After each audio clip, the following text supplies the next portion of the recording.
उद्देश्य यही था कि युवा साथी आज इस मंच से अपनी बात को रखेंगे। खड़ा हुआ है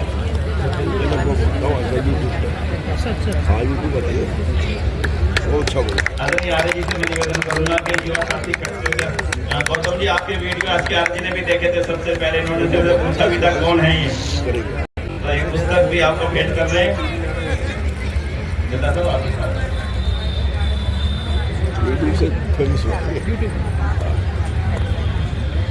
बहुत बहुत सादर अभिनंदन। और इस आज के सत्र का अंतिम भाषण है, इसके तत्काल बाद कार्यक्रम हम सब नीचे आ जाएंगे और स्वामी श्रद्धानंद जी महाराज की छोटी लघु नाटिका की तैयारी है, हम सब लोग उसको देखें। तो मैं निवेदन करूंगा श्रीमान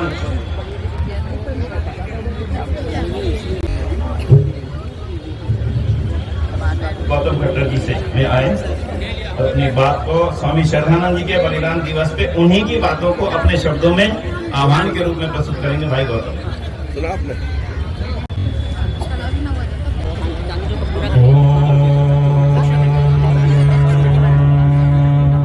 विश्वानि देव सवितर दुरितानि परासुव जलभद्रम स्वामी श्रद्धानंद बलिदान दिवस के अवसर पर इस रामलीला मैदान के मंच पर आसीन समस्त महानुभावों का, आर्य नेताओं का, आर्य समाज के विद्वत मंडल का और विशेष रूप से हम सब के प्रेरणा स्रोत, हम सब के श्रद्धेय आदरणीय श्रद्धेय स्वामी प्रणवानंद जी का मैं कोटि कोटि उनको नमन करता हूं और आप सभी आए हुए आर्यों, आर्याओं, माताओं, बहनों, नौजवान साथियों का भी अभिनंदन करता हूं, उनको धन्यवाद प्रकट करता हूं कि आप सब अपना समय निकाल करके इस श्रद्धानंद बलिदान दिवस के अवसर पर उनको श्रद्धांजलि, श्रद्धा सुमन प्रस्तुत करने के लिए यहाँ पर उपस्थित हुए। स्वामी श्रद्धानंद जी ने यूं काम तो बहुत किए, पर यदि वर्तमान परिस्थिति का अवलोकन करें, वर्तमान परिदृश्य को देखें, तो आज जिन कार्यों की सर्वाधिक आवश्यकता है, उन कार्यों में जो 3 सबसे प्रमुख कार्य थे वो श्रद्धेय स्वामी श्रद्धानंद जी ने किए थे। यदि आज हम भारत में देखें तो भारत का नौजवान आज भटका हुआ है, भारत के घर आज टूटे हुए हैं, रिश्ते आज बिखर रहे हैं, चारों तरफ सैद्धांतिक रूप से लोगों के मनों में दिवाला निकल गया है।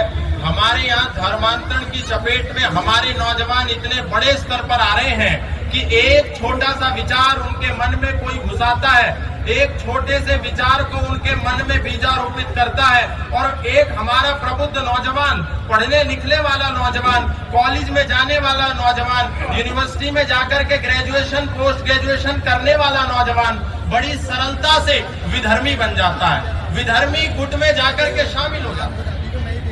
उसी कार्य को ध्यान में रखते हुए आज से लगभग 125 वर्ष पूर्व श्रद्धेय स्वामी श्रद्धानंद ने, हम सबके कुलपिता ने शिक्षा का कार्य किया। उनका जो सबसे पहला अमूल्य कार्य था वो था शिक्षा जगत का कार्य। शिक्षा के क्षेत्र में उन्होंने ऐसी क्रांति करी कि वो इस संसार को देख रहे थे कि भारत में अंग्रेजों का शासन था, भारत में अंग्रेजों की हुकूमत थी और उस काल में एक भी शिक्षण संस्थान ऐसा नहीं था जो स्वाधीन रूप से चलता हो। जितने भी गुरुकुल थे, जितने भी संस्कृति के केंद्र थे, जितने भी शिक्षा के केंद्र थे, उन सबको इंडियन एजुकेशन एक्ट लाकर के अंग्रेज सरकार ने समाप्त करने का पूरा कार्य कर दिया था। शहर शहर में जाकर के ईसाईकरण करने के लिए कॉन्वेंट स्कूलों की स्थापना कर दी थी। लॉर्ड मैकाले ने आकर के भारतीय संस्कृति की रीढ़ को तोड़ने के लिए यहाँ के सारे गुरुकुलों को बंद करके उसके स्थान पर अंग्रेजी विद्यालयों की, महाविद्यालयों की, विश्वविद्यालयों की स्थापना कर दी। इस बात को केवल और केवल उस समय बहुत से क्रांतिकारी थे, बहुत से शिक्षाविद थे, बहुत से समाज सुधारक थे, बहुत से नेता थे, लेकिन किसी ने इस परिस्थिति को, इस समस्या का अवलोकन नहीं किया। केवल स्वामी श्रद्धानंद ने इसका अवलोकन किया और किया भी ऐसे कि उनकी बेटी जब स्कूल से लौटी तो लौटते समय वो बस्ता घुमाते हुए एक गीत गा रही थी कि ईसा ईसा बोल तेरा क्या लगेगा मोल, ईसा तेरा कृष्ण कन्हैया, ईसा मेरा राम रहिया, ईसा ईसा बोल तेरा क्या लगेगा मोल। जब वो गीत स्वामी श्रद्धानंद ने सुना तो उस समय उन्होंने कहा कि ये तुमने कहां से सीखा। उनको बताया गया कि ये तो मैं स्कूल से सीख करके आई हूं। उसी समय स्वामी श्रद्धानंद का नेतृत्व इतना प्रभावशाली था कि वो निर्णय लेने में तनिक भी देर नहीं किया करते थे। उसी समय स्वामी श्रद्धानंद ने, उस समय के मुंशी राम ने यह निर्णय लिया कि बेटी कल से तुम विद्यालय नहीं जाओगी। तो जैसे ही उन्होंने ये निर्णय लिया तो सब लोग बड़े आश्चर्यचकित हुए कि अगर ये विद्यालय नहीं जाएगी, पढ़ने नहीं जाएगी, तो आखिर ये पढ़ेगी कैसे, आगे बढ़ेगी कैसे। तो स्वामी श्रद्धानंद ने तुरंत दूसरा विकल्प दिया कि इसके लिए, भारत की बेटियों के लिए, भारत के भविष्य ईसा मसीह की चपेट में ना आ जाए, इसके लिए मैं कन्या विद्यालय, कन्या पाठशाला की स्थापना करूंगा। और उन्होंने एक काम करके दिखाया। लाखों लोगों ने उनका विरोध किया, बावजूद इसके वो रुके नहीं। और उसके बाद एक निर्णय लिया, एक इतना ठोस निर्णय लिया कि मैं एक भव्य और दिव्य ऐसे गुरुकुल के केंद्र की स्थापना करूंगा जहां पर दुनिया के लोग आकर के भारतीय संस्कृति को पढ़ेंगे। और उन्होंने 30,000 रुपए एकत्रित करने का संकल्प लेकर के हरिद्वार में गुरुकुल बनाने का निर्णय लिया। और जब तक उन्होंने वो नियत राशि एकत्रित नहीं कर ली, भारत में लोगों से भिक्षा मांग मांग करके उन्होंने गुरुकुल बनाया। और बना करके ऐसा अप्रतिम केंद्र था कि जहां पर ब्रिटेन के राष्ट्रपति और राष्ट्राध्यक्षों, कई देशों के राष्ट्राध्यक्ष वहां पर आते थे। उस समय के भारत के तमाम क्रांतिकारी 5 नदियों की धारा पार करके वहां पर जाकर के स्वामी श्रद्धानंद का माथा नवाते थे उनके चरणों में। लेकिन आज नदी की केवल 2 धाराएं हैं। हम उनके वंशज, स्वामी श्रद्धानंद के वंशज, उनके चले जाने के 100 वर्ष के बाद भी वो 2 नदी की धारा पार करके वहां पर कुछ करने का संकल्प ले नहीं पा रहे हैं। अगर हमको स्वामी श्रद्धानंद को उनके 100वें बलिदान दिवस के दिन, आर्य समाज के 150वें वर्ष के दिन और ऋषि दयानंद की 200वीं जयंती के वर्ष के दिन सबसे बढ़िया कोई श्रद्धांजलि देनी है तो गुरुकुल कांगड़ी पुण्य भूमि को हमको पुनर्स्थापित करना पड़ेगा। तभी स्वामी श्रद्धानंद के सपने साकार हो पाएंगे। तो शिक्षा का कार्य स्वामी श्रद्धानंद ने किया। और दूसरा महत्वपूर्ण कार्य, बिछड़े और पिछड़ों को उन्होंने गले लगाया। आज आपको जानकर के आश्चर्य होगा, आज भी ईसा मसीह का जन्मदिन है।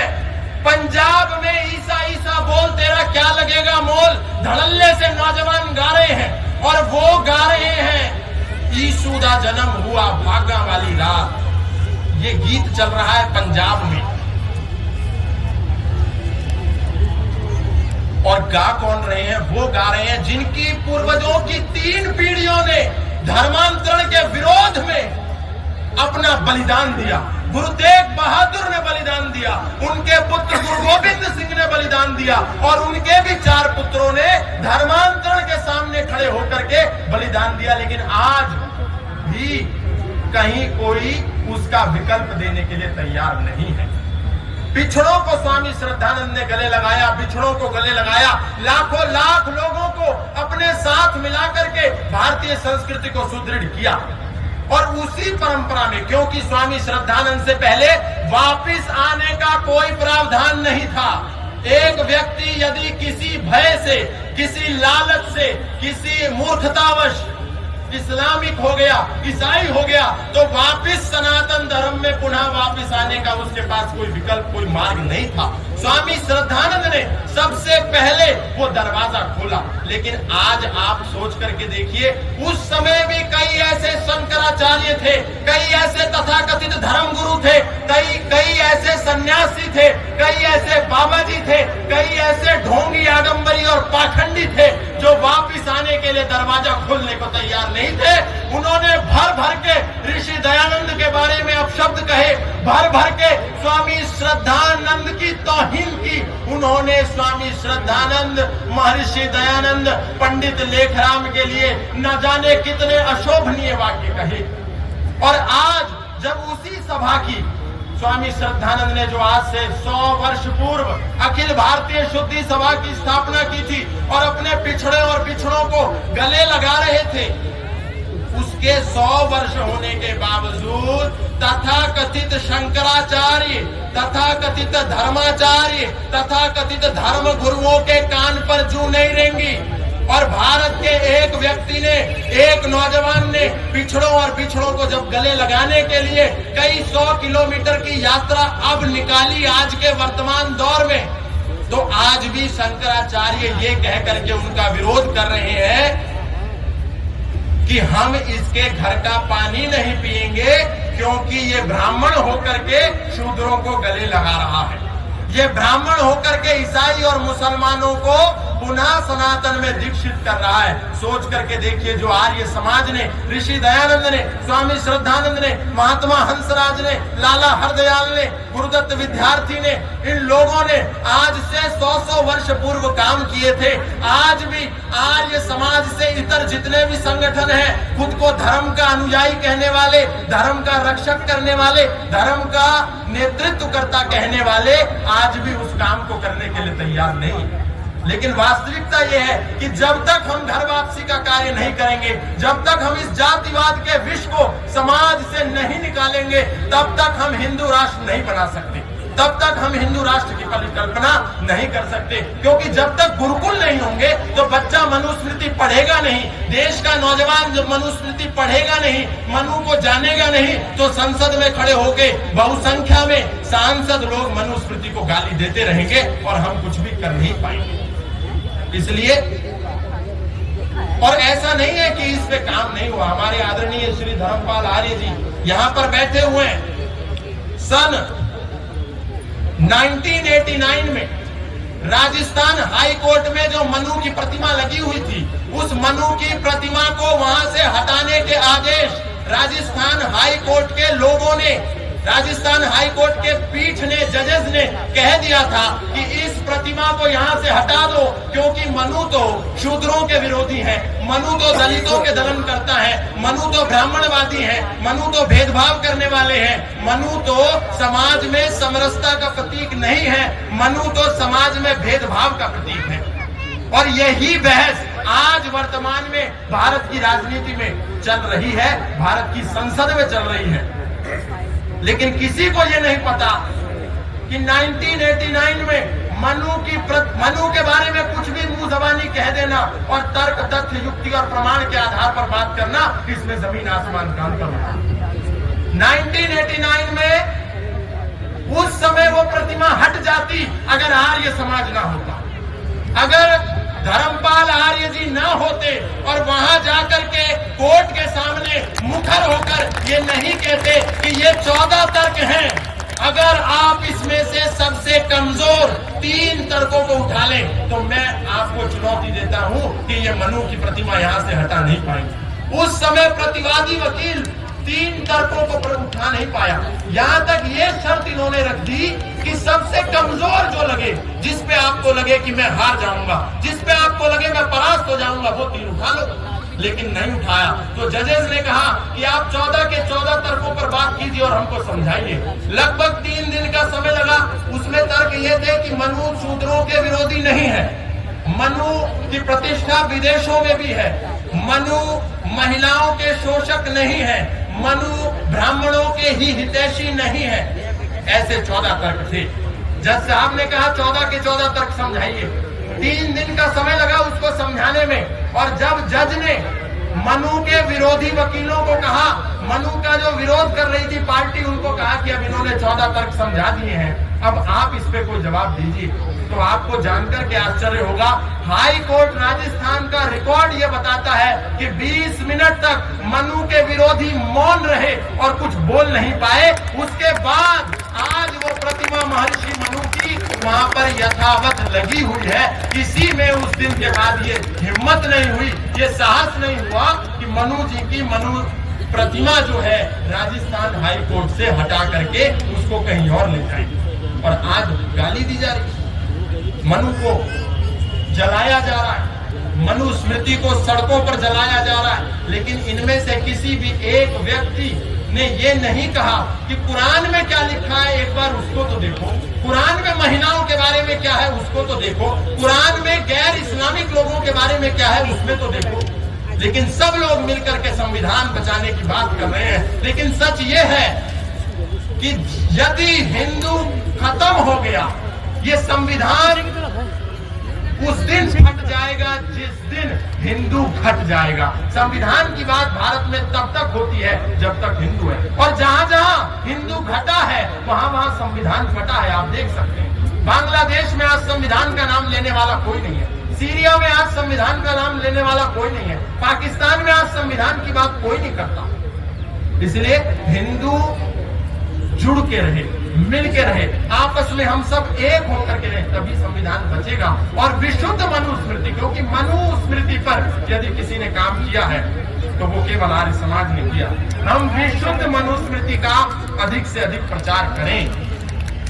महर्षि मनु के ऊपर इतने आरोप लगाए, उनको इतनी गालियां दी, लेकिन हमारे आर्य विद्वानों ने मनुस्मृति जितनी भी समाज में थी, जिसके आधार पर हमारे महर्षि मनु को गाली दी जाती थी, उन सारे मनुस्मृतियों को एकत्रित किया, उसका शोधन किया, उसको शुद्ध किया, उसको विशुद्ध किया, उसका अनुसंधान किया, उस पर रिसर्च करी, और रिसर्च करके ये पाया कि संसार में जितनी भी मनुस्मृतियां हैं उसमें लगभग 2685 श्लोक हैं। और जब ये शोध किया, सारा रिसर्च कर लिया आर्य विद्वानों ने, वैदिक धर्म के, सनातन धर्म के जानकारों ने, विशेष रूप से आर्य समाज के अनुयायियों ने और ऋषि दयानंद के सच्चे भक्तों ने, तो ये पाया कि लगभग 2685 श्लोकों में से 1471 श्लोक तो मिलावटी थे और 1214 श्लोक ही केवल शुद्ध है। और जिस अंबेडकर जी ने मनुस्मृति का सबसे अधिक विरोध किया वो इन्हीं 1471 श्लोकों के आधार पर किया।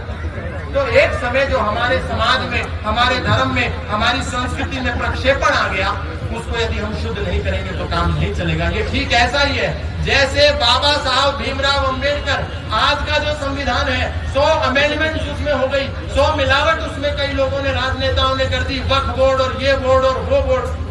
इसके बाद यदि आज वक्फ बोर्ड का गुनहगार हम बाबा साहब को ठहराएंगे तो बाबा साहब उसके जिम्मेदार नहीं है, क्योंकि वक्फ बोर्ड का प्रावधान बाबा साहब ने नहीं किया था। ठीक इसी प्रकार मनुस्मृति में यदि किसी ने झूठ बात डाल दी है तो उसके जिम्मेदार मनु नहीं है। बीच में आए हुए मैक्स मुलर ने, बीच में आए हुए कुछ विदेशी पाश्चात्य लोगों ने मनुस्मृति को बदनाम कर दिया।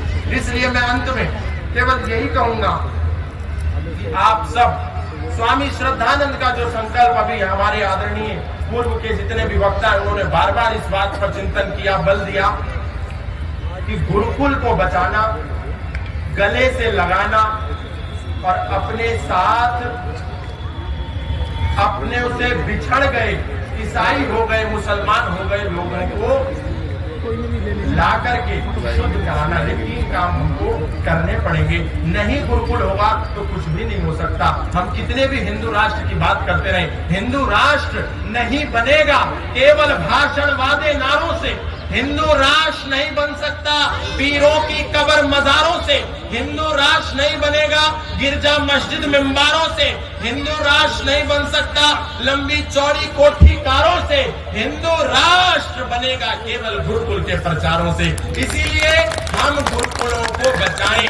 परसों ही मैं हैदराबाद में था, पूज्य श्रद्धेय स्वामी जी ने एक गुरुकुल जो बिल्कुल खत्म हो गया था, जो बिल्कुल क्षीण हो गया था, बिल्कुल मिट्टी में मिलने के लिए तैयार था, उसको पूज्य स्वामी जी ने, मैं उस गुरुकुल में बाय डिफॉल्ट कह लीजिए, मैं कहीं और जाने वाला था पर उसमें गया तो महर्षि दयानंद वेद विद्यालय के नाम से पुनः उस गुरुकुल को प्रारंभ कर दिया और उसमें इतने अच्छे बच्चे, इतने अनुशासित बच्चे आ गए कि अब वो पुनः प्रारंभ हो गया। तो हमारी जितनी भी ऐसी परंपराएं हैं जो हमारे आर्य समाज बंद हो रहे हैं, जो हमारे गुरुकुल खत्म हो रहे हैं, मिल करके हम उनको संरक्षित करें, पुनर्स्थापित करें, पुनर्गठित करें, ताकि हम आर्यों की परंपरा ऐसे ही हमेशा चलती रहे, ऐसे ही आगे बढ़ती रहे। इन्हीं शब्दों के साथ बहुत बहुत धन्यवाद। भारत माता की जय, महर्षि दयानंद की जय, स्वामी श्रद्धानंद की जय। बहुत बहुत धन्यवाद। बहुत बहुत भाई आपको इन युवाओं के अंदर जोश दिख रहा है कि नहीं दिख रहा?